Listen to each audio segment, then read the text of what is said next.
really good. I get to wake up every morning at 5 a.m. and make some soup. It's the best. I love it. I get to lay in a bed by myself all of my life. It's fantastic.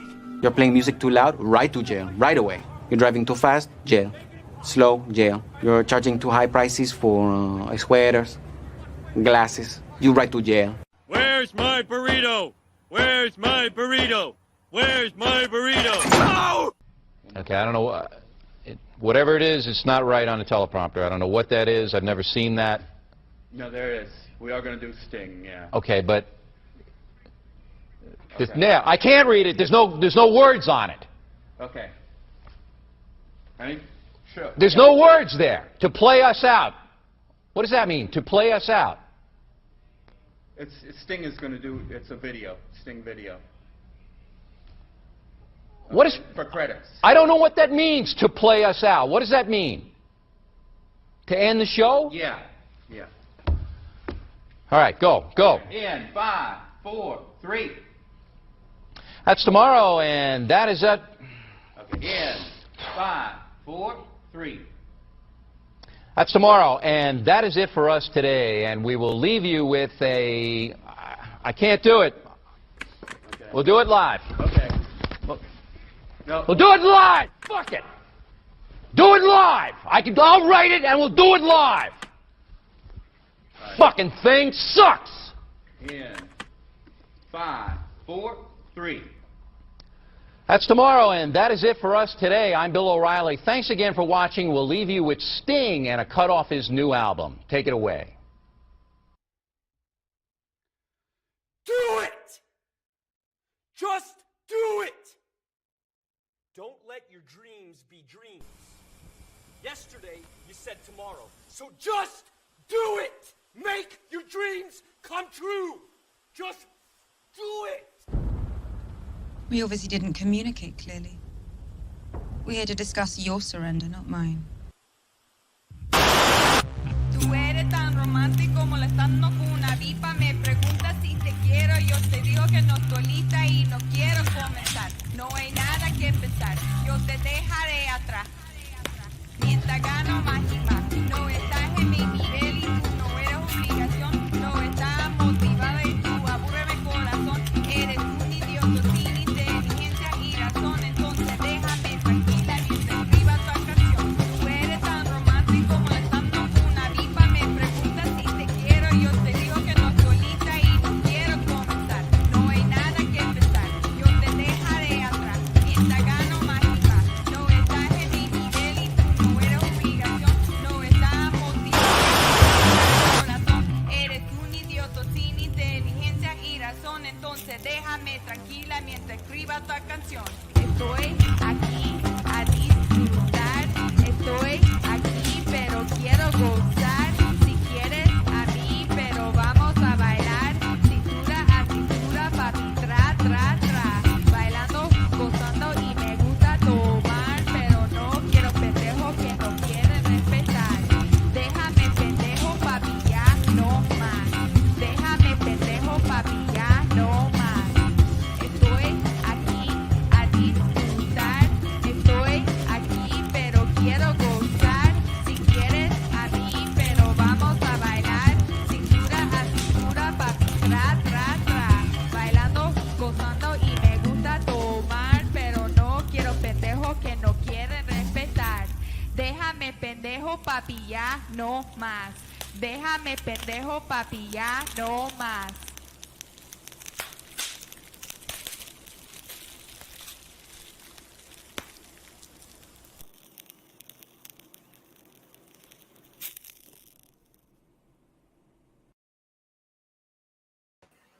What is up, everybody? It is your boy Luis Martinez, aka Big Chief Burrito, live with you on a Tuesday. And on Tuesdays we wear pink. See, got a little pink. It's Wednesdays. Anyway, exactly. Wednesday we wear pink. It's Right? Wednesdays we wear pink. Yes. I got my pink bow. Anyway. Oh man, I did not get the memo. We got enough pink back there. All Yep, there you right. Mi Gente show live and direct, live and alive on a Wednesday. So I did have the bit right. I was like, Wednesdays. You did, just the day wrong, because we Day usually wrong, do 'cause Tuesdays. we usually do but- Tuesdays, right? Yeah. All right, we're gonna jump right into the day. We'll do personal news and we'll do Cheeseman stuff later. But Yes. today we are streaming on a Wednesday because we have an interview with one of the owners of one of the first Latino-owned production studios in Los Angeles. We have somebody that I've connected with originally a few years back because I was one of the contributors to the John Leguizamo had a comic book campaign that they ran. So I met, this is when I was able to meet John at Border X a few years back, which was really good. I met Nelson and Fanny back then. And then I've seen them periodically. Specifically, we saw them this year at the San Diego Latino Festival. They were some of the producers for Maribel's film, DACA, my DACA Life, right? My so-called DACA Yeah. Life. We love it. Classic. Classic. If you're Latino and you're in Southern California, LA, and you're involved or at least anywhere cognizant of the film industry, you are aware of Avenida Productions. Like I said, they started off producers. They've actually bought a studio. They've helped produce films. They also have a fundraising platform that is rivaling GoFundMe and Kickstarter in terms of the place to fund your projects for Latino creatives. So we had to take time out of our busy schedule, job hunting, hosting karaoke, So much. training dogs, Photo shoot later. photo shoots, all the stuff that we do on a daily basis to invite Nelson Grande on the show. Yes! welcome. What's up, you two? Thank you guys for having me. I gotta say, Pleasure's all ours. I was laughing my ass off at that intro. Oh my God. What was your favorite part? I don't know, somewhere between the singing Chihuahua, Bill O'Reilly freaking out, the dog with the Christmas hat. I don't know. It was so much. There was so much chaotic. going on. Yeah. No. I add another green screen element every show. So it started off. The first thing it started off as was just the cat jam, the cat jamming thing. I had that, and I was like, okay. And then I added Bernie, and we'll do it live. And at this point, it's just every green screen thing that I can find go in there. Every meme goes on there. It's great. My goodness, your intro is going to be like at 45 minutes. No, it's going to be longer than your show. It's just the 4 minutes, but I just gotta move stuff around, cram it, stuff like that. Yeah, it gets changed. All right, it's like everything everywhere all at once. Exactly. Yeah, exactly. You get it. And my crack is watching right here at the bottom of my screen where I can see you guys and just seeing like the people like reacting to it. I love that part. All right, let's jump into it, Nelson. Man, thank you for joining us. Number one, you guys are super busy at Avenida, and you took the time to be with us today. So, I mean, give us a quick update. Like, I know you guys you started the company several years back. You've produced films. And it's almost easy to talk about like your crowdfunding platform, right? To just kind of put that to the side because of all the other things that you're going. But what's happening in the moment right now for you guys? Yeah, man. So what's going on right now is that I'm going to give you the quick overview of what we do. You muted. Sorry. Bro, you wanted the quick version, didn't you? Wow, immediately mute you. That was enough. It's like, that's enough. I wanted to mute myself, not you. Sorry. Yeah, so I'm going to give you the quick overview of what the company does and why we're up to now, because it's going to all tie in together. Right. So, we started this company 7 years ago out of a kitchen table, Fanny and myself. And the purpose of it was to help democratize access to Hollywood. Famously, it's, who or what community you're part of that allows you to get in a lot easier to tell your stories and to break this, Hollywood, system.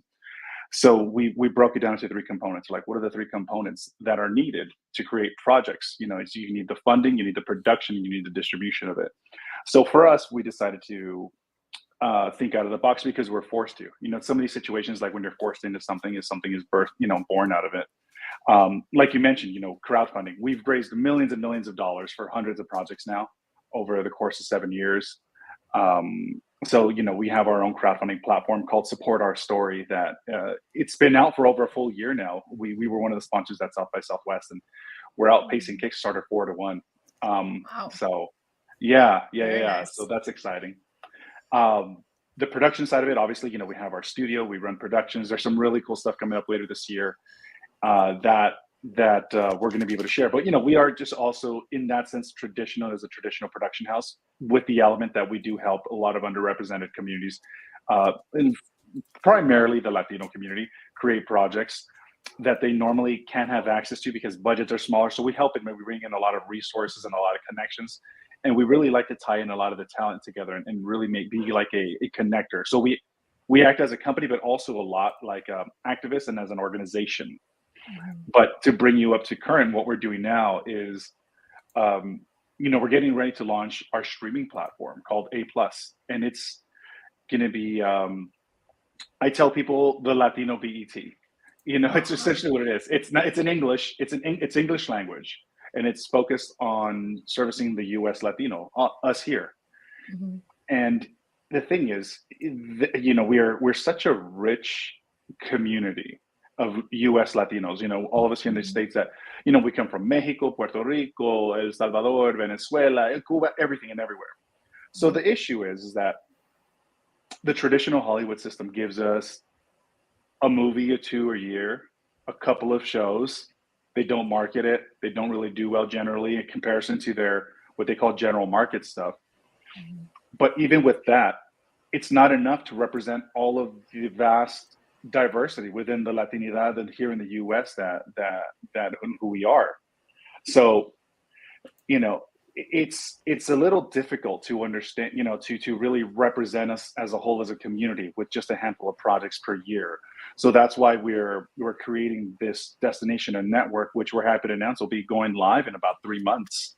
And what we're up to now is we're raising the remaining funds for it. We're venture capital backed. We're backed by angels and organizations. We've raised a ton of money because this takes a lot of money. We're competing for something to go on a national scale.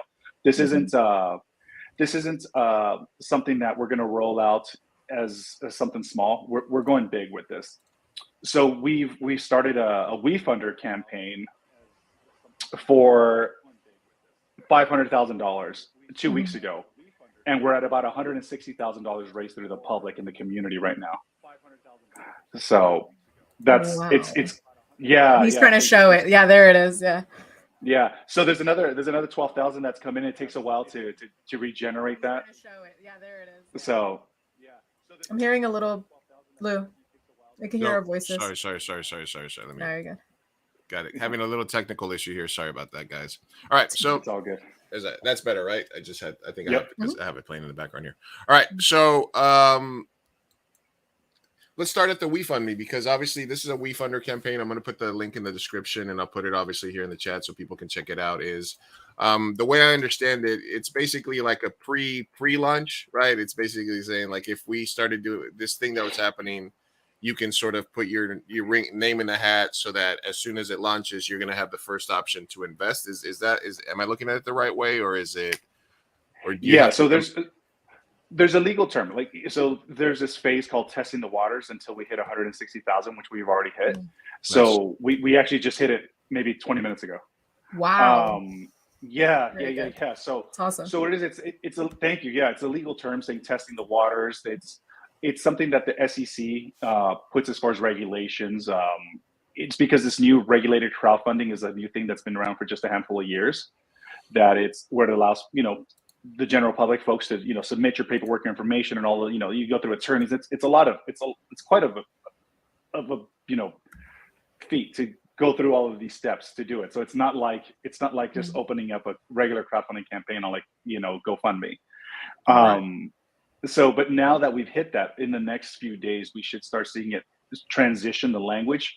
Instead of people putting reservations for an investment, the actual investment language changes. But it's all investment. It's all essentially the same thing, but you have to go through certain legal language.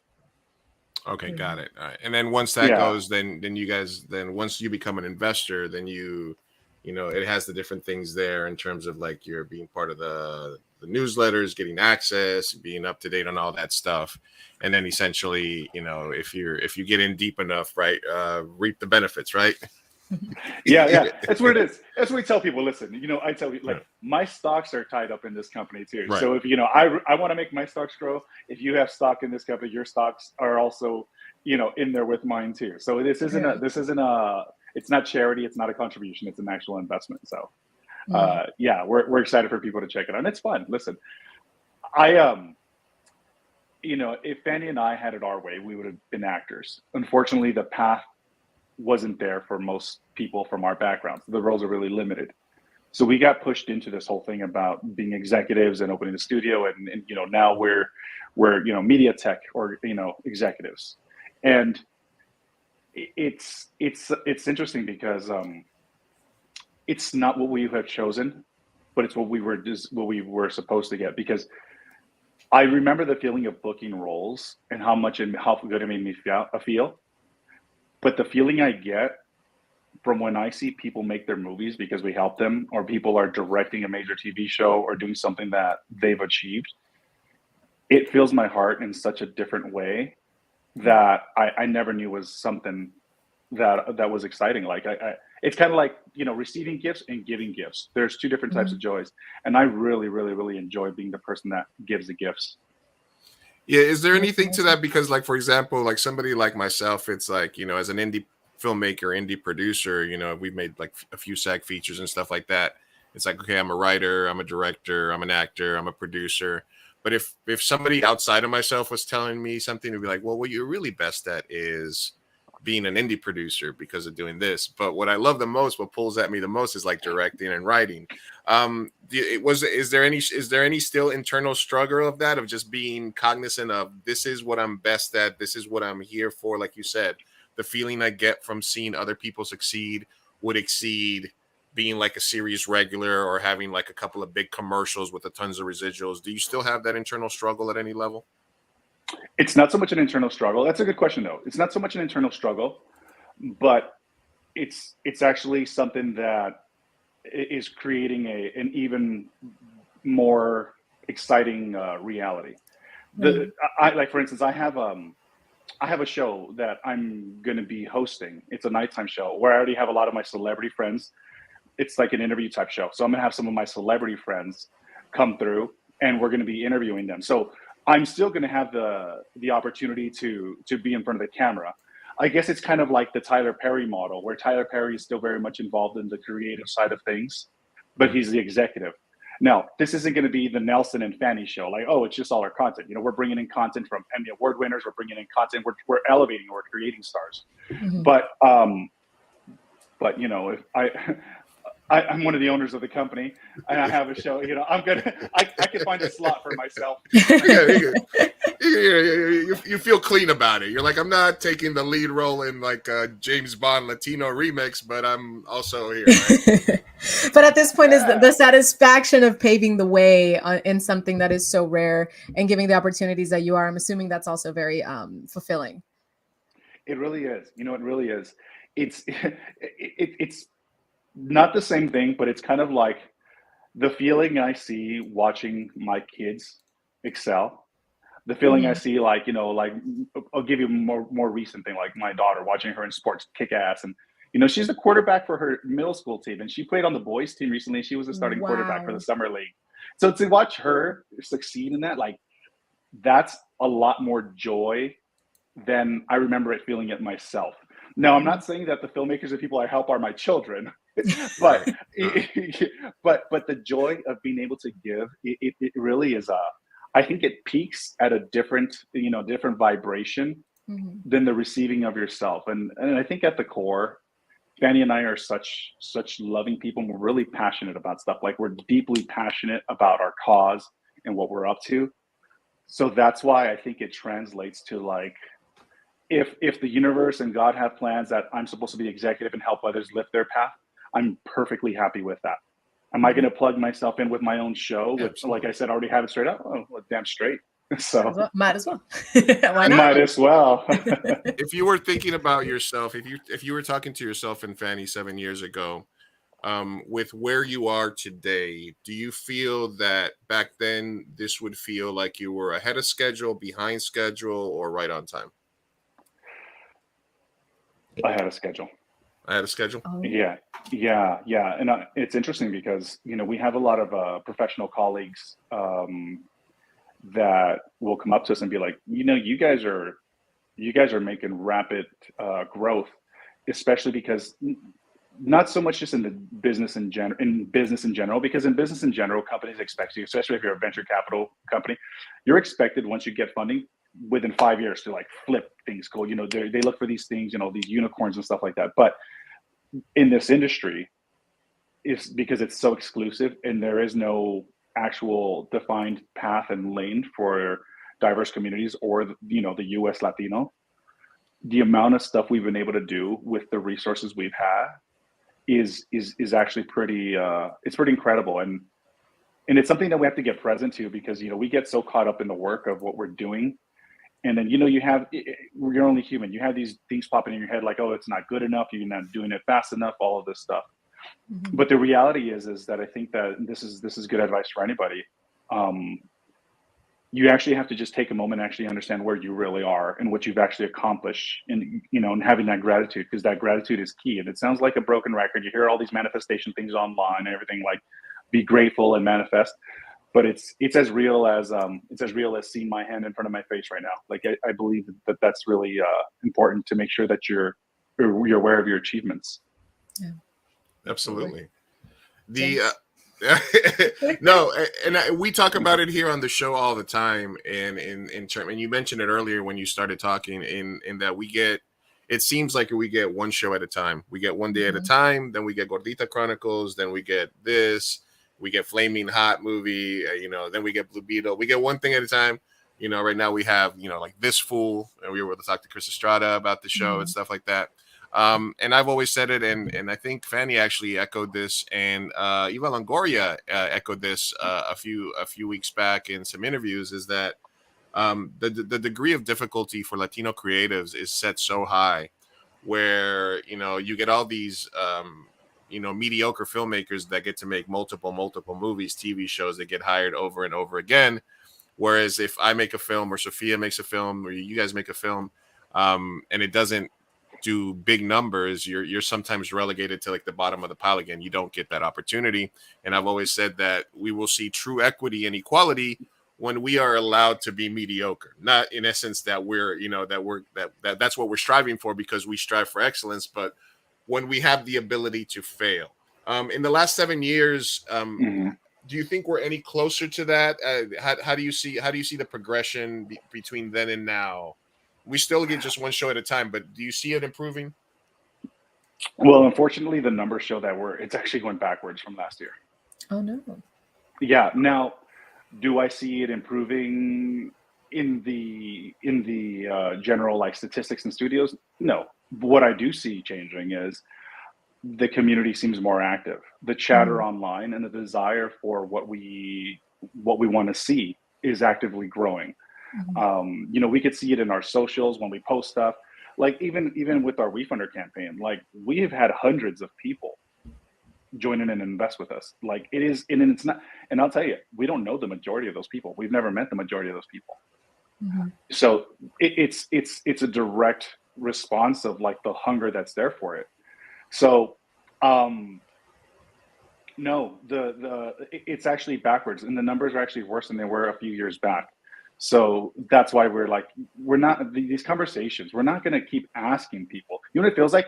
It feels like we're the unwanted stepchild, and like the studios are this, and like the studios like this nasty parent who's like, fine, here, have a little something. Oh look, see, you didn't do anything with it. You're horrible.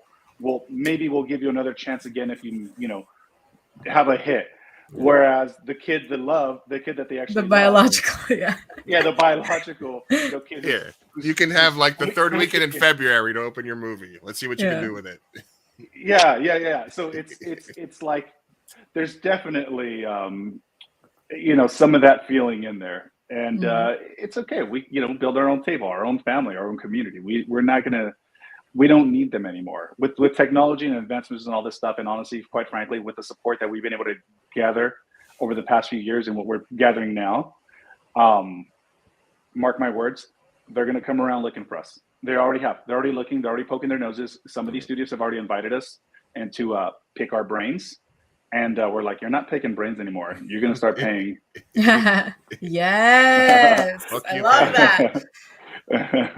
We're so hard to Lighting a find. fire under our asses. Latino creators are so hard to find. They're like, oh, we don't know where. Especially in California. We can't find no. Where are they? We can't find no directors to direct these shows or write these shows. I'm raising my hand. I'm like, hello, we're like right here. We're right here. Aquí estamos. Yeah. You listen.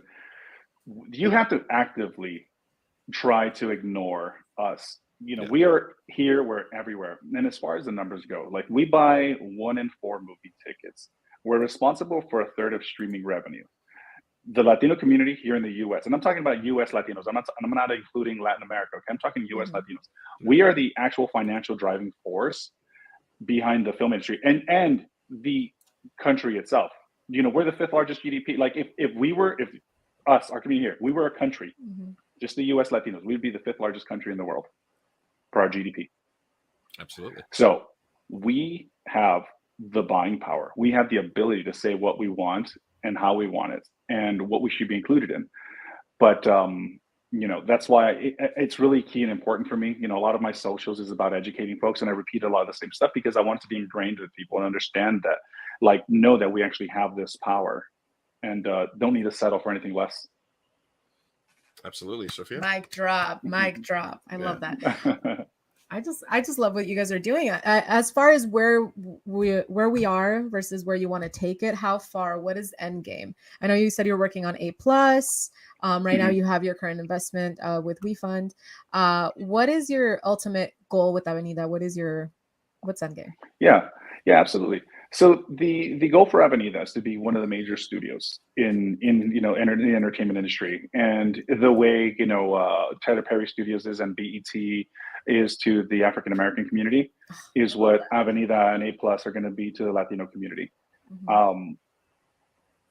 When you have we are part of the community, and we surround ourselves with other folks that are part of our community too, because like I said, we're very diverse.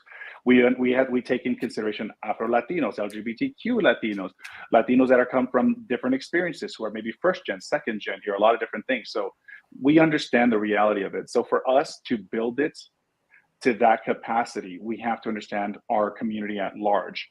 And who we are. So we are going to be one of the main players is Avenida's trajectory. On top of that, one of the shorter term goals, and I'm going to say maybe short to midterm, not even too far at all, is once we start seeing all the statistics and data from A+, our streaming platform, because we're going to have different types of TV shows. We're going to have short form, a lot of different things. So for us, we are going to see the data and statistics on the back end. We are going to start greenlighting projects. If we see a short is kicking butt, we're like, let's turn this into a feature film. Let's fund this and create this into a full-length movie.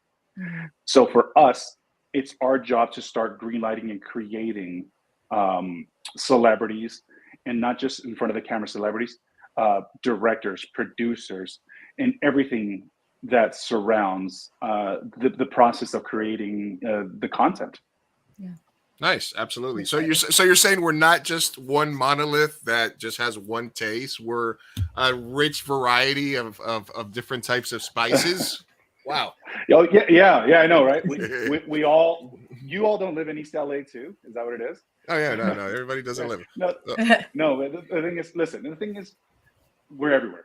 And we say that, and the thing is, like, yeah, some of us live in East LA, some of us live in Pasadena, some of us in Chicago, some of us live in New York, and some of us live everywhere. And the thing is, Hollywood has this fixed mentality of, this is a Latino, they're Mexican, they live in East LA, they're all gangbangers, and occasionally one will do good.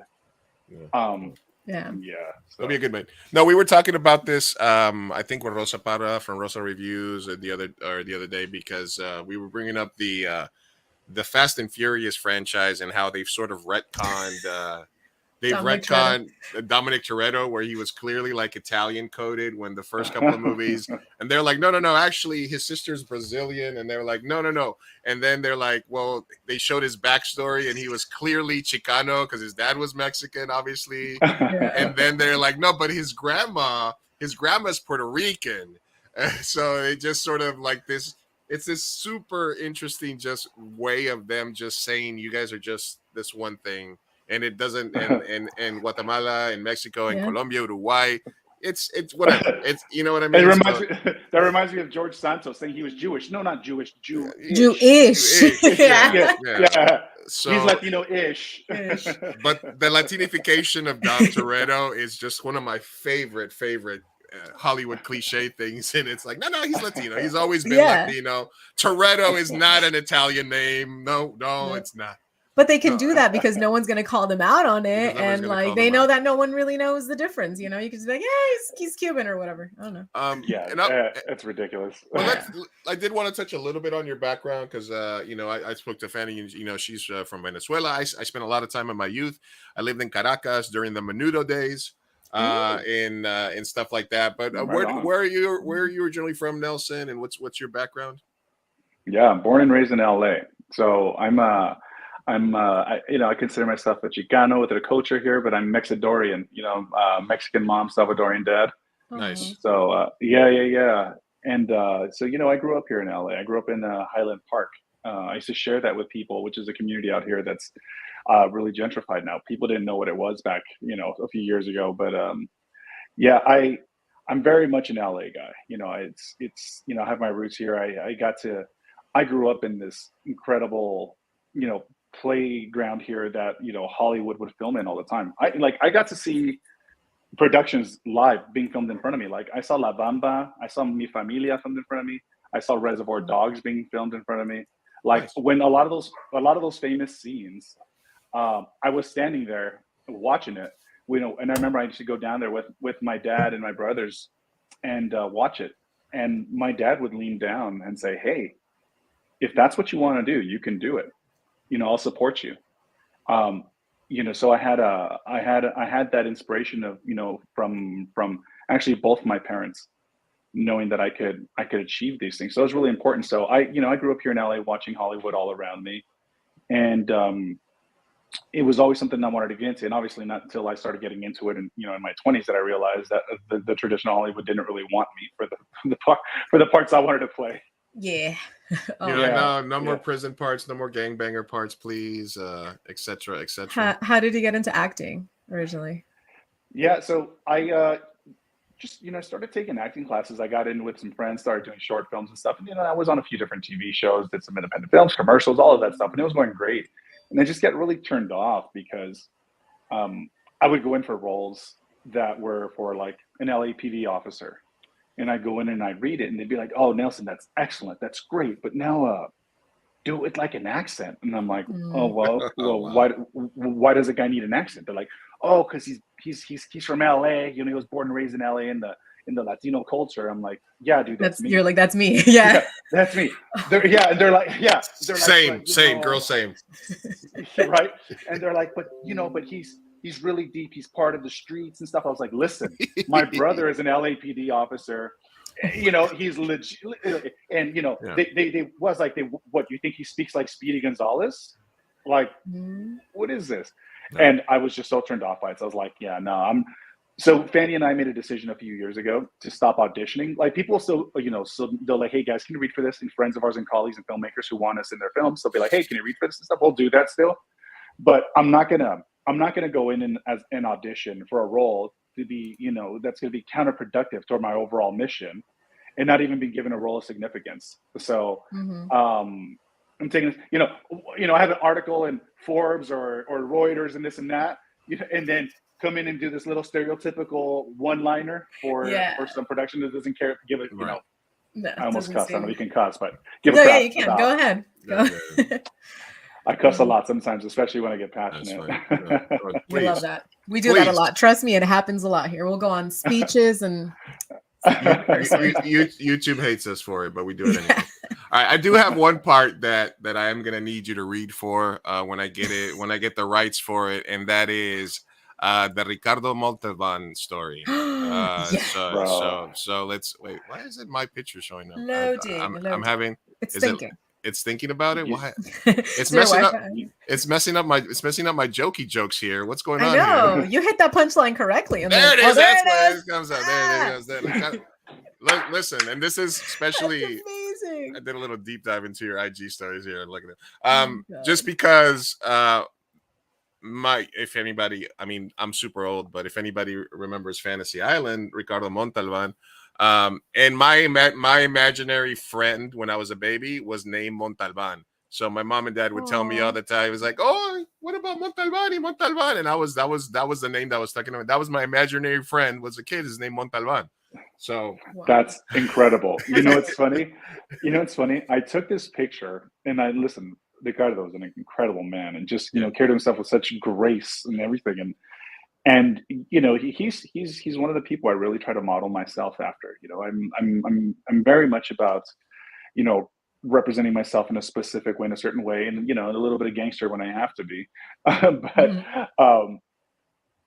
After this picture was taken, a lot of people have reached out to me talking about like, "Hey Nelson, I don't know if you were joking around, but this needs to be a thing. You know, this is something like you need to play Ricardo Montalban in a role." And so I am all for it. You're in it? All right, cool. As you should. Let's do it. I'll write in direct. I'll write in direct for scale. Trust me, I support that. I'll do underscale. I'll do underscale for you guys. Don't trip. All right, I had just a couple more questions for you, and then I know we know you're busy, Nelson, so we'll let you go. But it's all good. Shoot it my way, bud. I wanted to ask you, as a small, two questions. As a up and coming studio, how has the strike affected you? And any kind of ongoing productions? Do you have any thoughts on the strike in general? And do you see the you know, there will be another side to this, because obviously the strike has become not necessarily even about what's happening. It's about these huge corporations that have taken over the arts, being scared that if they give in to writers and actors, they're going to have to then give in to FX people, makeup people, PAs. And it's really more about not wanting to set a precedent at this point so that they have to pay all the other people that are like, what? Oh, you mean corporations are stealing profit by stealing our labor and keeping most of the profit? What's going on? So how do you see us coming out on the other end, specifically as it pertains to Latinos, people of color, et cetera? Yeah, absolutely. And it's a great question. See, the thing is, I have ponies on both sides of you know, both races here, you know, like studio side and creator side. So, you know, I'm an actor as well. I'm still part of SAG. I'm a proud SAG member. I stand with the WGA writers, but I'm also a studio. But the thing is, I'm not aligned. We're not aligned with the studios the way they're operating now. There's a lot of money to be made. There's a lot of money to be made. Studios can still be very profitable and pay people fairly. Have we seen a dip within yeah, absolutely. Our production side for our studio usage, there's definitely been a dip. You know, unfortunately, we still get influencers and, you know, certain independent films that are not non-union and stuff that utilize our services and things like that too, that keep it going. It's not what it used to be. For us, rather than being like, oh no, we need to stand on the side of the studios to make it happen because it affects our bottom line, our dollar. Fanny and I are very much people of integrity. We know that this is a temporary setback for the company's revenue for a matter of a few months, but it's not even, it's not something that's, listen, it's not something that's damaging. It's not, you know, I think it's funny. I think the studios are really like, they're kind of projecting a lot more than it actually affects them. And these guys have a ton of money. Yeah, so much. But yeah, and for us, that's why we're doing something different. A+, our streaming platform, is going to have a revenue share program. We're going to put aside a certain percentage of our ad revenue, and we're going to split that with the creators. So we are all about actually incentivizing creators. The more people that watch their content, the more people that are going to actually, the more they're actually going to earn. It's like, you know, if you're on YouTube, you know, people incentivize people to watch their YouTube channels because they get paid for it. It's a brilliant idea. So that's something we're utilizing. You know, TikTok's another big one. They do that stuff often. And why is TikTok the biggest, you know, social media platform also right now? You know, it's because they understand this. This greed from the studios is it's something else. And I think their issue is they're backed into a wall because they've built their entire company and organizations around these structures of just how much they squeeze. So when they have to create a different model, it completely breaks down the existing model that they have. But if you build it with the intention of actually helping folks and being a company that's about uplifting and sharing in the profits, because there's going to be a lot of profits anyway, it's just a better way to go. So that's why we're excited about, creating this program that we're going to help creators really monetize from it too. So I love it. You heard it here first, folks. Avenida Productions does not support corporate greed. Absolutely. Listen, I tell people, capitalism's great if it's done fairly. I think if you have a great idea, you hustle, you put in the late nights, you put in your credit on the line, you sacrifice things with your family, your schedule, and different things like that, and you want to put yourself on a risk and make some money and and be a capitalist, I think that's cool. You deserve a big check. I don't think you deserve the entire check, right? Because there are a lot of people that had to do with it. But I think you deserve a big check, and I think that's fine. And it's not everybody wants to be rich. Not everybody wants to start a business. But I also feel that people who just want to live a fair, happy life should have that right too. So exactly, there's a line you cross between greed and capitalism, and making something for yourself. Yeah, absolutely. All right. So I have one more question. I don't know if Sophia has any more, but my other question for you would be, and I think I spoke to you briefly about this. I think maybe at the festival, but obviously during COVID and the last couple of years, I haven't been able to make any films and stuff like that. We started this podcast and do this stuff, but I am a filmmaker, at my core. We 2 SAG features, about a dozen films that have been in festivals and stuff like that. And I am going to start making a movie again at some point.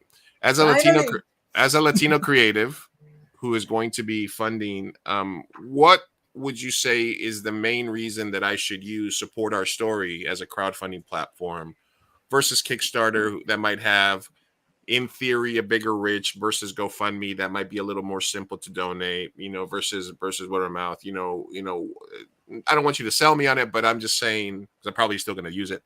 But I would say, what would be the reasons you would give a Latino creative like myself to use your platform to fund their films? Because I know Henry Kelly recently used it. I know him from Twitter for a project, and they've had great success. I've known other filmmakers that have used it, obviously. So give me your side of that. Absolutely. So I'm not going to sell you on it. I'm going to inform you, and then I'm going to inform you on it, and then you're going to be sold on it. Listen, it's just the truth. Like I tell people, listen, we created something that's incredible. We actually have two celebrity campaigns launching on this over the next few days. So the reason Support Our Story has been so successful is because it is the only platform, and we have a patented technology behind this. It's the only platform that knows where you are on your crowdfunding journey. Like, it knows if you've just opened your page, where you are at your progress, if you've raised a little money, if you're ahead of schedule or behind schedule. We have an incredible amount of different trigger and data points to tell where you are as a creator in your fundraising goal, and it sends you instructions on how to raise the money. It tells you exactly what to do. Hey, you got to take these actions today. You got to do this. You got to do that. And we break it down in pieces because, there's different types of crowdfunding. There's crowdfunding like equity crowdfunding, like we're doing on someone else's platform. This is rewards based. There's crowdfunding for like medical bills, is where like people go to like GoFundMe. There's crowdfunding for like products and stuff like that. People go to Kickstarter for that. We are all about specifically supporting creatives. So our coaching and guidance is specifically around creating a film, a project, some type of art, a theater show, whatever it is, because it's a different conversation. People aren't going to get a physical product, but what they are doing is they're helping you with a movement to share a story, to elevate voices. And there's a specific way of coming in from there. Now, we've understood it. Like we've raised millions and millions of dollars, like I mentioned earlier, for hundreds of projects now. We've lost track about just exactly how much and how many projects we've helped, and how many thousands of people have been employed, throughout the years because of it. But, we have over 98% success rate on it. And our average contribution size for this is 3 times the amount of, the competitors. So sold. Yeah, man. Yeah. And Wow. we actually recently updated it. All right, talk amongst yourselves. Yeah. Check this out. We actually recently updated it where now you actually get to talk with a live coach. So besides the platform recognizing it, besides the actual platform recognizing where you are and stuff, implementation of like certain AI things. Don't worry, we're not putting anyone out of a job here, but certain AI things. We actually added the element of an actual live coach that actually meets with you 3 times throughout your campaign to actually get you. And then every time people meet with a live coach, their campaign sees a spike in contributions too.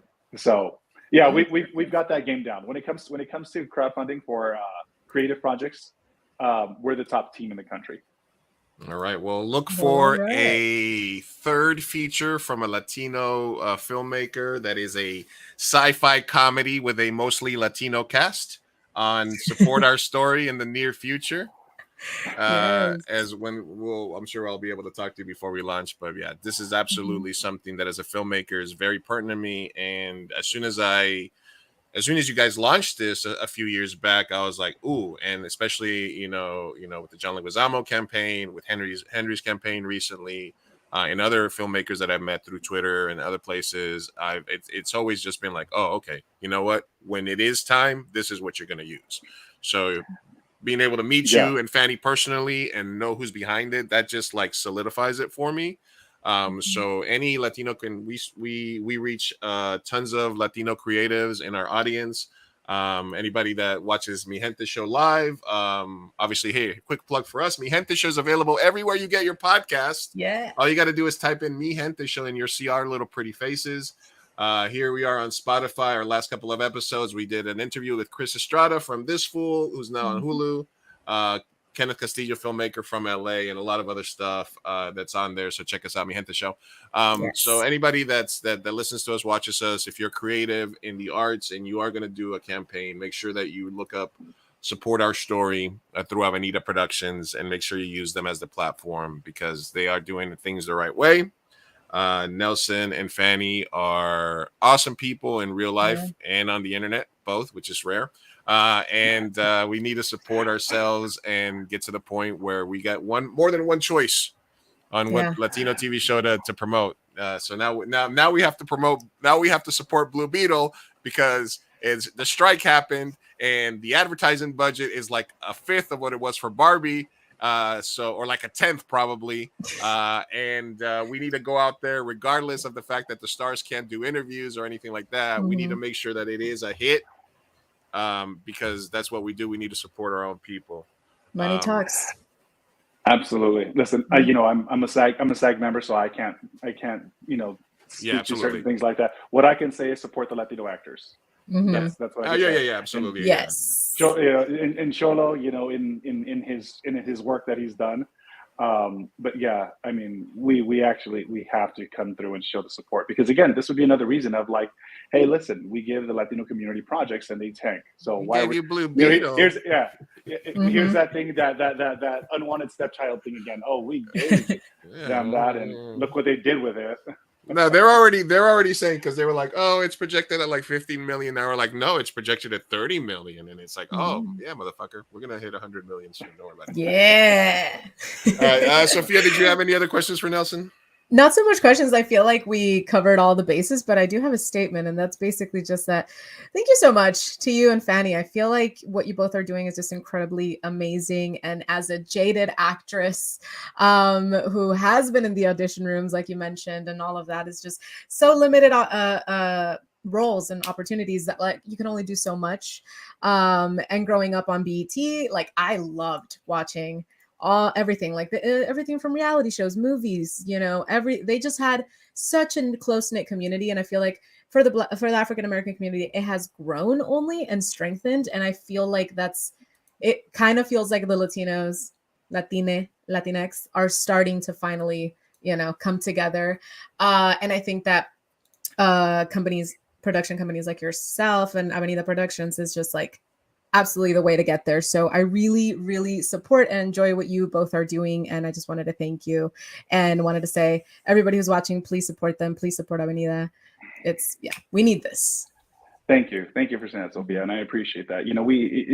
Fanny and I do take these acknowledgements and we really take them here in our heart because we care. like we care. When we've always been transparent through all this stuff, and we take the time to actually meet with people as much as we can, because it really does mean a lot to us. Because for us, we know it personally. It's a personal attachment for us, and we also we have kids. Between both of us, we have 3 kids, so we want to make sure that we leave this place more inclusive for them as well. But I want to share something with you. What was it? $158,000 when the WeFunder? Check it out. Since we've been talking, we're at 100. Yeah. So this was this was like a what? Jesus, $12,000 interview since we've been on here. There you go. Oh my goodness! Look at that. Look. My little $100 hasn't hit yet, but that's gonna bump it up a little bit more. So. Oh, yo, did you invest? I'm trying to. I'm just. Oh man. Luis, we appreciate that, brother. Listen. But don't say your little $100. Because listen, man, what it is, it's a community effort. It's a community effort, brother. Because listen, it really is about all of us. It's not about one of us. It's not about this whole community has to come through together, and we really appreciate it. If it's $100, if it's 100,000, whatever it is, brother and sister Sophia, really, it to us it matters a lot, and we really appreciate y'all for really. We really do. Oh, yeah, absolutely. We appreciate you, Nelson. Look, if there's if there's a reason besides me and Sophia like to talk to each other and like to talk chisme and react, that we have this podcast. It's also, because once we talked about it, it's like we feel good about the fact that we do the spotlight, the Latinx spotlight, try to promote a creative, try to uplift our own people. Because if even if we go, sometimes we have 1,000 downloads on an episode, sometimes we have 100, but we know people are listening. So if our numbers, if we don't grow, at least at the end of the day, we feel good about the fact that we are putting some good out into the world, promoting our brothers, our sisters, our hermanos, hermanas, everybody, to try to get up there. And as somebody who's met you personally and Fanny personally, and sees you guys as colleagues, and somebody that I'd like to continue to see succeed, so that at some point we can work with you guys on a professional level as well at some point, because I'm going to keep making movies. That's my art. Sophia's going to keep acting. We're going to keep podcasting for fun and doing stuff like that. But we're, at the end of the day, we're filmmakers as well. So we want to see you guys succeed, so that the playing field gets opened, and, so that, we can get more work. It's as simple as that. Yeah. That's exactly it. Listen, this is all, it's a community effort. This isn't for me or one person or anyone to rise. This really is. This is for all of us combined. So I look forward to the future work we're all going to do together, guys. So let's keep grinding on it. And listen, if it's 100 downloads and it's 1,000 downloads, it's fine. But one day it's going to be 100,000 downloads. Absolutely. You just got to keep grinding in it. Absolutely. Yes. Hey, I've been practicing my Oscar speech in the mirror since I would say it. I'm going to say it one day. So don't trip. Good. Don't trip. All right. Thank you very much. Thank you very much, Nelson, for joining us, man. We're going to let you go. I appreciate you coming on, man. All right. Thank you, Sophia. Thank you, Luis. Appreciate you too. Got it. Thank you. All right, guys. Bye, guys. Later. Bye. All right. That was Nelson Grande. Lovely. Grande. Him and Fanny, man, they are just bosses. Boss. Jefes. Boss. Jefes even. Jefes. Jefes and jefas and whatnot. Very good. Man. Yeah, their WeFunders blowing up, baby. Blowing up. $12,000 while we were talking. Yeah, everybody. That's great. Yeah, support. I'm setting up my. I was gonna do it before the interview, but I had to set up a WeFunder account so that I could donate, or so that I can invest, not donate. Invest. Yeah. Invest. I do like that, the fact that it's an investment. Yeah, absolutely. Like, if it grows, you get certain things. Yeah, there's perks, ladies and gentlemen. All right. Whew. Today we have a hard out of 3:30. Yeah. All so, well, look at us having a hard out for once. That's crazy. All right. And We're not. Let's see what we can hit on. Any particular topics that you're like, we have to speak on this today? All right. I'm just gonna tell me where you want me to stop. All right. Little Tay died. Do you know who Little Tay? Little Tay. She was like a 8-year-old that was posing on Instagram with like hundreds of thousands of dollars and like Lamborghinis and stuff. Oh, did she also rap? Yeah, she rapped, and then her parents, and then they've been out of the spotlight Like apparently they tried to sue their dad because he was like trying to manage all their money, and it turned out that they were being like maybe abused or something. Oh, and now her and her brother are both dead. Mm-hmm. I feel like that's not enough time to like dive into the craziness that's going on there. But just reaction. All right, let me see what else we have That's here. insane. The whole big, world too. the whole world is on fire. You know, shout out to all Mhm. our family and friends in Hawaii. We have some listeners and guests that are out there. Mhm. Maui, there's people jumping to the ocean because it's fucking burning. Let's see what else we have here. Anything else of note? I don't feel like we have a lot to get into. It's been a slow news week, I will say. Let me see. I'm just seeing what else we have. All right. Barbie's hitting $1 billion. Oh yeah, here's one that We never talked about Barbie last week. I wanted to say yes. Let's okay. So Ben Shabibo whined about Barbie, and Of course he did. he basically said, "Oh no, this is another Ben Shabibo thing where he was whining about Rachel Ziegler being cast to play Snow White." Okay, here's the Barbie thing I wanted to see. Hold on a second. I just have a bunch of random stuff here. Lizzo made a statement. Oh, there's that woman that used blackface at Starbucks. Oh, was she an employee or just? She used to work at the post office, but she like went to Starbucks and Target and asked where the Pride section is at. Let's see. We have some unhinged TikTok stuff. We have some hospital stuff. We have some horrible. There was that giant brawl in Montgomery. Okay. Oh yeah. Okay. So I loosely heard of this, but I haven't seen the full story. There's a craziness. Let's see. Danny. So you're saying there's a chance segment. Natalie Portman and her husband are separating after 11 years of marriage. Oh, well, that's sad. Okay, we don't condone divorce. That is very sad. And oh no, divorce? I don't know. We don't support it. Whatever. I don't know. What I'm saying is that's sad, but also 11 years. That's a successful relationship, right? That's good. So you're saying there's a chance. You're saying there's a chance. There's a chance. No, there was a story that I wanted to call. Mitch McConnell got booed for 5 minutes. Oh yeah, he's trying to retire. That was a funny one. Retire. Okay, there's this an initiative thing. Not working. I'm ready for Barbie. U.S. national team lady gets shit on because she ignored some kid. Let me see. Okay, Ben Shapiro predicted that Barbie would fall off after the first week. Boo. He said it was too woke, blah blah blah, and it's already past 1 billion globally. So you've seen it now. What are your thoughts on it? Ratchet Barbie is telling Ben Shapiro to fuck off. Fuck off, Ben. Ratchet Barbie. Is that your Ratchet Barbie does not condone Ben Shapiro. Just anyway. She's gonna stick around. What's up? I loved Barbie. Are you kidding me? I actually watched it twice. And it was so good. Even on the second watch, I noticed more things. The commentary is amazing.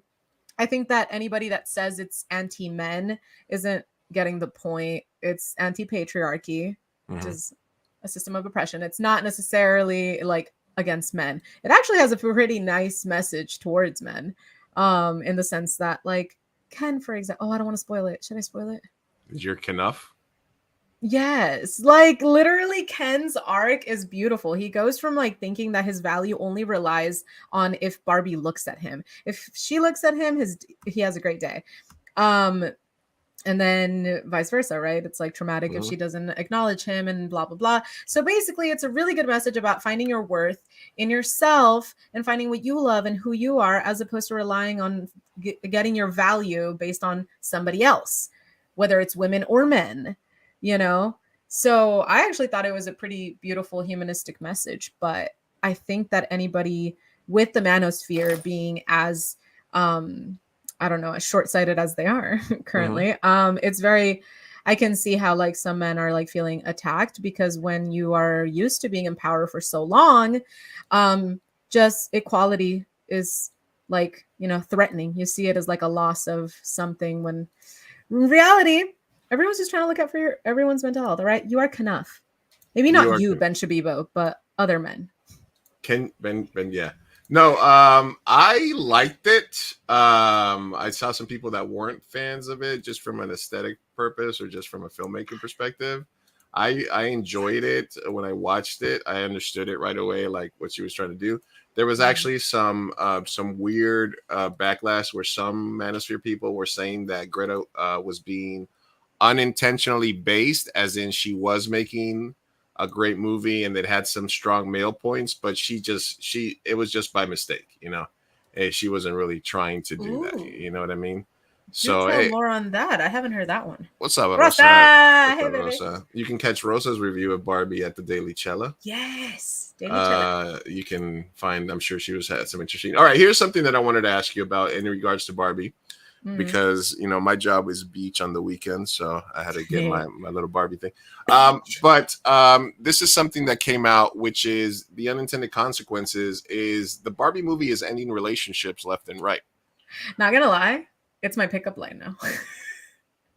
It's my not pickup line. It's my vet all people to see if they're good people. Okay. Just like, what did you think about Barbie? Immediately finds out if they're misogynistic. Anyway, continue. A quote that there was a woman was watching it with her boyfriend, and she said, I really didn't even recognize how he was perceiving it until he asked, "Are you crying?" 2 or 3 times throughout the movie. Come on, Barbie, let's go break up with our boyfriends. After a week of release, social media is full of stories for women who say they deeply reconsidered their relationship after seeing the film. Am I the asshole for breaking up with my boyfriend over the Barbie movie? One asked on Reddit. On TikTok, another woman said the Mattel movie inspired her to break up with her boyfriend after a string of bad behavior. Thank you, Barbie, for empowering me, for giving me confidence, for making me realize I deserve better. Yes, Barbie. Did anyone watch Barbie and suddenly want to break up with their boyfriend, or was it just me? Are you crying? You're just a guy, and you'll never understand how difficult it is to be a woman in a man's world, etc., etc., etc. Elsewhere on TikTok, women are sharing their plan to use "What did you think of Barbie?" as a litmus test for dating. Oh, that's me! Litmus test. Yes, absolutely. Yeah. Should be noted, plenty of men pass the test easily, dressing up in pink for the movie or sympathizing with their girls. You know, just fucking that a big deal. Yeah, 100%. Just own it. Go watch it. Any man who likes women actually and is a feminist, you know, believes in equality, all of that, they're not going to take offense. They're going to play around. They're going to watch it and be like, yeah, your experience is valid. That sucks. Look, I'm a big proponent of the Godfather movie. So when they were clowning on men, that was it's one of my favorite movies of all time. So I'm with you there. I was like, sir. Also, I'm sorry, but that would be something that I would totally do if a chick was like, "Hey, can you explain the Godfather?" I'll be like, "Yeah, sit down, come on." Exactly. It's a story about America. I'm sorry. Anyway, come here, sugar tits. I'll explain it to you. I'll explain it to you, sugar tits. Also, can we bring back sugar tits? Is that acceptable again? Can I? Only if you use this voice, sugar tits. Listen. I love in all an ironic fashion, of course. I love all them Barbie broads. Is what I've been telling girls. Barbie broads, yeah. And there's also single men who consider liking Barbie a deal breaker. Someone recently was unmatched on him after she told the guy that Barbie is an experience and Oppenheimer is just a film. Whoa. Well, no need to Oppenheimer shame. Yeah, okay. Come on. Okay. No need to get to that. Yes. But I mean, the guy who didn't like Barbie isn't gonna want to date the girl who loved it, you know, and thought it was transformative. Like, so right. That's fine. It's a fair litmus test. I don't think people should be offended if you're like, if I ask you, are you a Republican? And then you're like, yes, and I'm like, I can't date you. Then that's a fair litmus test. Because vice versa. Why would you want to date my liberal ass? Like, we shouldn't. We don't match. We're gonna fight a lot, you know. And it's like that with the Barbie movie. Listen, I would love to have a Mojo Dojo Castle House myself. Yeah. I think that's goals for men, obviously. But honestly, like I said, I found that if I was giving you my review, I would find that it's empowering for men and for women, and for men, right? But it also is, it's just fun. And it's innocuous. It's not like that serious, you know, that you have to be like, oh, you know, yeah, your take on it is going to be paramount to like saying like, yeah, I was at January 6th. No, it's not that serious.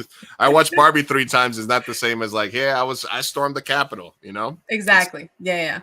Yeah, it's just you like the movie, and it, yeah, sometimes liking a movie versus hating a movie.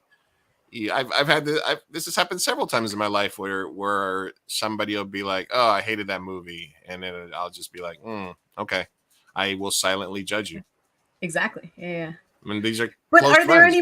any movies that are deal breakers when dating? Because we do have different standards for friends versus people that are, we're dating logically. So Yes. Okay. So if I showed a woman maybe any movie, well, it's kind of like that thing where you're excited to show somebody one of your favorites, and oh, then I hate that. Yeah. and then they get up to go to the bathroom and you pause it and they're like, no, You're like, just play it, just keep like playing that. it. Yeah. Like if I'm showing somebody one of my movies and they get up and I'm like, oh, I'll pause it for you, they're like, nah, go ahead, just let it play. I hate that. That is heartbreaking. Yeah. Have you seen that episode of How I Met Your Mother when he's like, we're gonna sit and watch Star Wars, and it's like his favorite? And he's just like, no, it's just a movie, like whatever. But he's like secretly testing her, and she does that. She's like, I'm just gonna go to the bathroom, not paying attention on her phone. I've never watched more than one clip of How I Met Your Mother, and it was just because it was just scrolling to the channels, and they were in a bar, and gosh, it's so good. What's his face? But the kid doctor guy. Kid doctor. From Doogie Howser.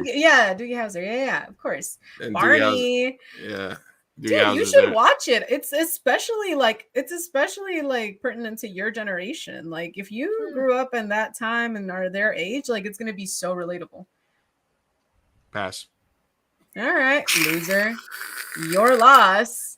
See, I'm doing the thing now because I'm trying to see if you judge me silently for not liking. I am judging you loudly, loud and proud judgment here, sir.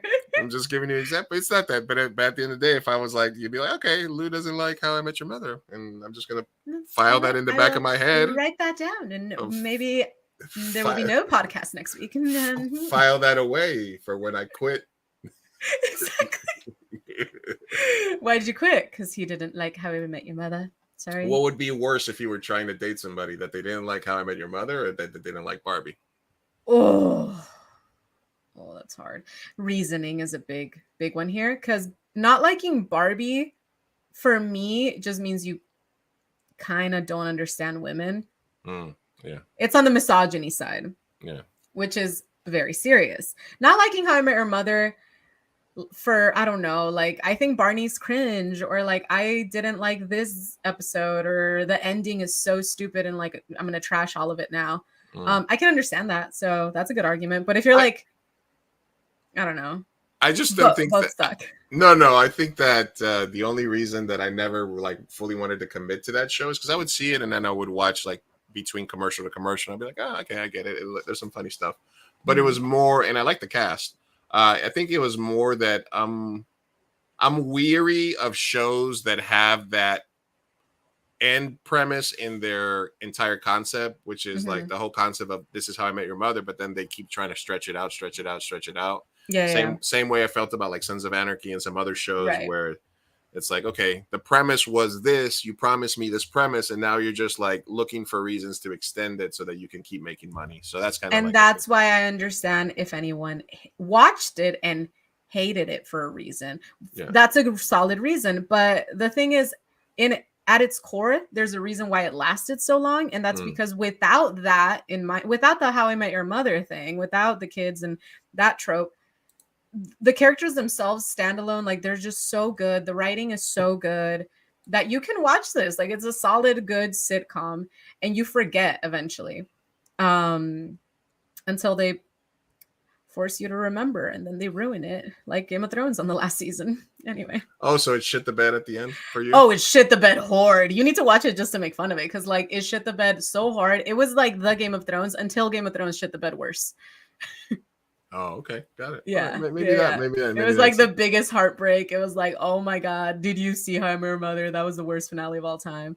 And then, yeah, because it was so much, but they dragged it out for so long. Anyway, watch it. We'll talk about it. It's so good though. But I still watch it. It's still my like comfort show. Did you watch Dexter or Sons of Anarchy? I have not. No. Okay. I've been told to watch Dexter a million times.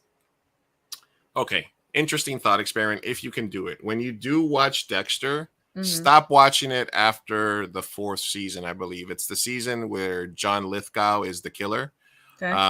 At what the end, fuck? Why are you telling me? Oh, you know he's the killer from the first time he shows up on screen. He's just the killer for. There's always a serial killer for the season. You know what I mean? So it's the Trinity killer. It's the Trinity killer sort of arc. And if Dexter had ended at the end of that season with John Lithgow as the killer, if they had ended on the very last scene of that season, it would have been an almost perfect show, because the first couple of seasons of Dexter are mwah.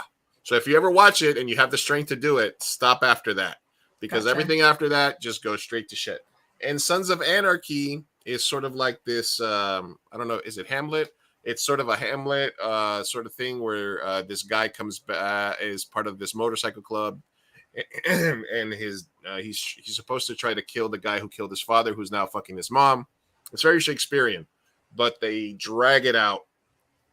They drag that shit out until there was nothing left on those bones, and so those are my two, like, that Dexter, Sons of Anarchy, and Game of Thrones are the shows that shit the bed the most for me. Damn. Okay. All right. I'll watch it. But I did watch Better Call Saul. If you watch either of those, Better Call Saul stuck the landing. No, I'm saying I watched it because you recommended it. So I'm already 2 shows deep that you recommended, which means that you need to start watching something. How I Met Your Mother. All right. Do it. All right. If you Barbie. Those, I'll take a look at it. All right, cool. But yeah, Bobby, loved it. I think it's a fair litmus test. I have a few movies that are litmus tests. So really, well, not a few. Maybe just like. Here's the thing: if I'm dating a man, he really needs to be a feminist. Because I feel like when I date women, it's almost implied already, assumed that they are going to not be anti-women, right? Of course, Candace Owens exists. Pearly but things. Pearly things. But like, but it's almost like, yeah, of course. But with men is like, you can date a man and like fall in love and everything without knowing that they hate women deeply. Right. And it's very easy to do. So a litmus test would be like Promising Young Woman is a good one. Yeah, definitely. Yeah. And now Barbie's a great one. Yeah. Promising Young Woman's a good one. Barbie's a good one. Yeah. I like to, also how they treat wait staff is a big one. 100%. Exactly. 100%. Yeah. Whether they're. It's just, are they a good person? And there's so many ways of, proving that. The old locked door thing. If you have an old school car with the girls, you got to do that one. What is that one? Locked door. The locked door trip. Oh yeah, that's a classic. That's from Bronx Tale, but it's also been around for whatever. So if you have like an old school car that has the locks, gotcha. What you do is you open the door for the girl and you unlock it with your key. You open the door for them and then you walk around the back, and then you see whether or not she reaches over to unlock your door or not. Oh, I had never heard of that one. So you open the door for her, you let her in the car. This is old school, right? Because now it's just beep, beep, that doesn't exist anymore. Yeah, that doesn't exist anymore. So you open the door for her, you let her in because you had to use your key. Then you walk around the back, and then you see whether or not she sits there and she immediately starts, opening up the mirror But if when you're walking around, she does the reach over, unlock your door for you. Wow. Yeah, right. That says a little something, right? I would have probably failed that. So en this pistada. Yeah. I'd be like, where is he? Where'd he go? Or if you just like let out. Once I saw you struggling, then I'd be like, oh my gosh, he needs help. But yeah, sometimes you get around and you're about to put the key in, and they're like, oh, it's just it's a test. It's a test. Anyway. Oh, Bonzo, it can never be. Oh no. It's okay, Bonzo. How about Promising Young Woman? Did you like that one? No, Promising Young Woman is a really good movie too. Right, it's freaking good. Yeah, I watched that one with a man, and then we had like a 4-hour conversation afterwards. That's how I knew it was meant to be. Listen, if I put on Super Troopers and she's not laughing, or if I put on Basquiat and they're not Ooh, yeah. interested, Mhm. or like, look, if she doesn't like The Godfather, I understand it's not for everybody. I'm not a I huge love Star Wars, it though. not a huge Star Wars nerd. I don't know if there is a movie. More likely, if I put on like a classic comedy, or it wouldn't necessarily be that they didn't like it. It would be like if they were unopen to watching an old movie because it was either black and white Mhm. or because they felt it was antiquated. Just because as a lover of cinema, as a filmmaker, I think that would affect me Mhm. more than they didn't get the premise or something like that. Ooh, here's another one. What about dating someone who just doesn't like movies at all? I don't know. I don't It's think just I not could. their thing. Do you think it would work out? Is there people like that? They are. They exist. They just want TV shows? Yeah. Maybe they're just really into The Bachelor. I don't know, but they're like, I don't like movies. So Oh, it's not my Lou, thing. if I was like, what's your favorite TV show? And they started naming off reality shows, I would be like, peace out. Okay. What if they like really good shows, but they just don't like Nah, movies for some I reason? can work with you. I could deal with you. I don't mind going to the movies Damn. by myself. See, I don't think I could do that. Okay. What if all it right. was you were dating a girl and she Mhm. was Salma Hayek body, but she had pearly things, mind frame of being anti-woman. She was No. pearly things, but hitting inside Salma Hayek. Easy no. Easy no. Easy no. All right. Yeah, no, I can't do that. Because I gotta talk to them at some point. Sure, yeah, you gotta. So no. It can't just all be dinners Look, and banging. yeah, exactly. Yeah, So it no. can't be all just. It can't all be drinking and scissoring, as the Mhm. lesbians say. Yeah. I don't know. Lesbian, I as don't they know. say every night, as the my lesbians grandma used to say. Can't all be fun times and scissoring when you're with Yep, a woman. Yep, That's what exactly. happens. Oh my gosh. We actually have one anonymous way, but it's Oh, really let's do it. I think that's good way to that's end it. doable. Yeah. It's how do you keep your cat from peeing outside the litter box? Sent in by Apple Slices. Did we get put on as like well, we're dog people, I think. We're very much dog people. We're very much dog people. I had 4 dogs. I have 3 dogs today, and the difference between 3 and 4 dogs is that it's silent this entire time. If Milo was here, they would have been barking and play fighting all day. But since I don't have them for a couple of days, it's like a really chill environment. But I would say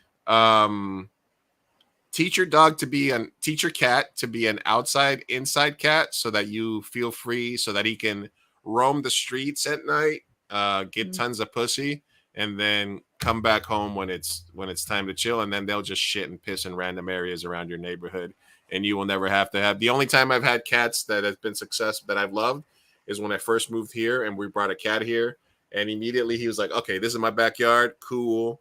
And we had pit bulls, so he would get out into the streets and run around, and then all of a sudden sometimes he'd be getting chased by other cats, and he'd be like jump into our backyard where my dogs were, and then the other cats would jump in and be like, fuck, we fucked up, and stuff like that. But I don't know where he pissed or shit, so I really have nothing to add to that. Well, they just said outside the litter box, so I'm assuming somewhere indoors, right? Keep it cleaner, maybe you should make sure. If I don't know what I would do with my dogs when I was puppy pad training them, was like, and they were just puppies. A lot of times they don't do it out of malicious reasons, right? So I would just pick up the poop, and put it on the pad, or like soak up the pee with the pad and then leave it there for a bit, just so they know that like with the scent, that's where it goes. Yeah. And then clean it up, obviously. But I would like take the dog, be like, look, sniff, that's where your shit goes. There you go. That's where it is. And then they'd be like, oh, okay. Eventually they caught on. And then I did that with outside training as well. I just like, look over there. That's where it goes. Go that way. That was a lot of randomness. Yeah. I love cats, but I've never had one. So mind you, this is coming from a Chihuahua owner. All right. And whatever the fuck that dog is. So thank you, Apple Slices, for sending in that question. Thank you, Apple Slices. And even though it's a little random, we appreciate that you took the time to confide in us. Any no names ways are better than none. Yes. Did you anybody here? So if anybody's still watching, listening, or taking a listen, if you send us some more anonymous ways, did you, or some random comments, did you guys have you ever considered breaking up with somebody over a piece of media, a TV show, a Yeah, that's a good one. movie, a piece of art? Like if I took somebody to like an art museum, you know what I did, because I'm a big art guy, obviously. And I did go with somebody to the Museum of Modern Art, and there was an artist, and I don't know if it was the Keith Haring or the Jean-Michel Basquiat exhibit, and they just didn't get their art. They were like, oh, it's just doodles, and I was like, yeah, okay. And that was kind of like, I think that was the end of that. So Oh no. yeah, I think they didn't get I think they didn't get Keith Haring. And I was like, no, but you don't understand. He's like, yeah, it's just stick figures. And I was like, did you try to explain it to them? Because sometimes people just don't know how to receive art. yeah, that could be it. I don't know. I guess maybe it's just like, if two people don't vibe on art or media, is it that it depends? I guess it depends how big of a deal that is to certain people. You know what's a big deal for me is like, because I feel like art is so subjective, especially if you go to a museum, and then it varies by artist. Sometimes you're like, that's not my favorite. I don't like that one. I don't know, whatever, right?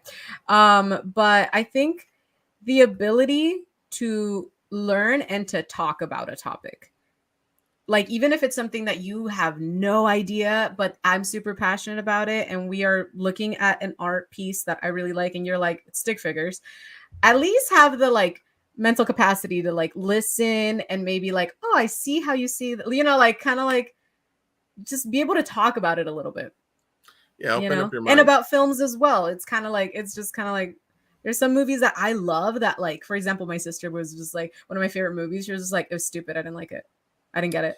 There's also And something I was like, to but be, it was amazing.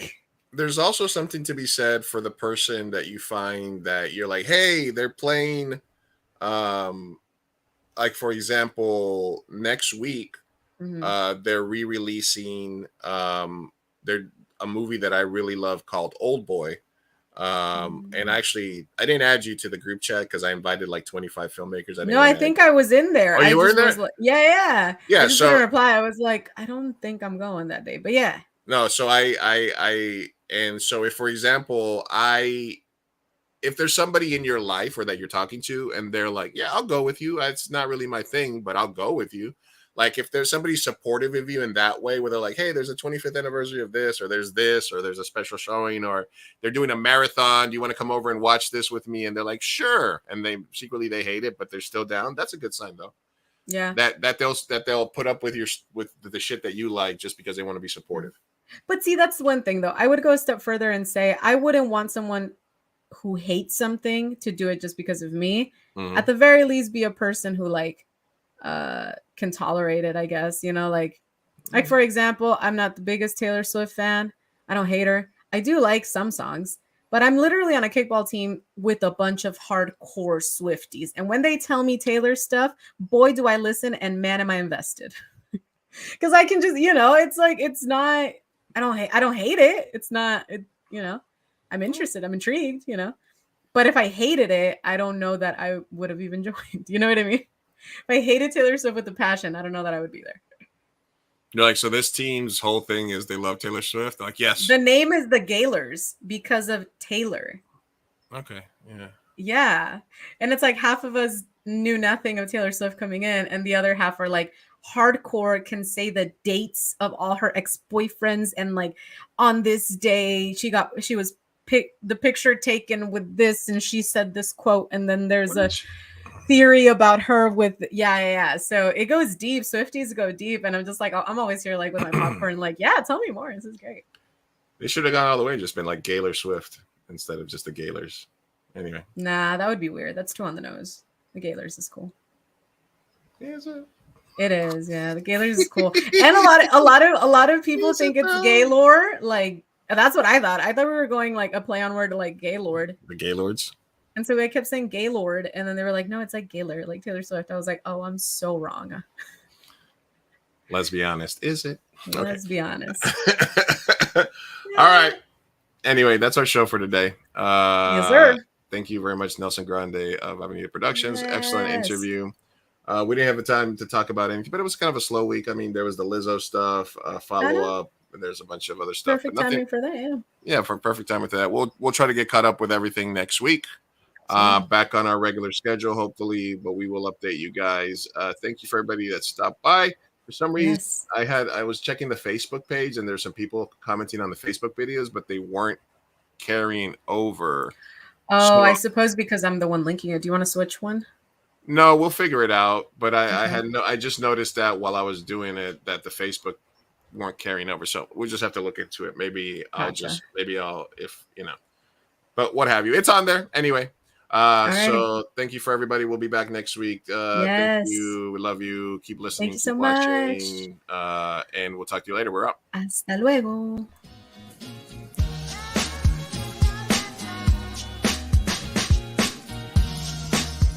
Vamos, papá, hay que irnos. Me estoy aguantando desde que pusieron el domo. Puedes esperar. Muchas personas trabajaron en esta película y solo quieren que te aprendas sus nombres de memoria. Y yo quiero asegurarme de que ningún animal resultó lesionado durante la filmación de esta película. ¡Listo! ¡Uy, palomitas en el suelo! Espera, parece que Maggie tiene algo que decir. No es su primera palabra.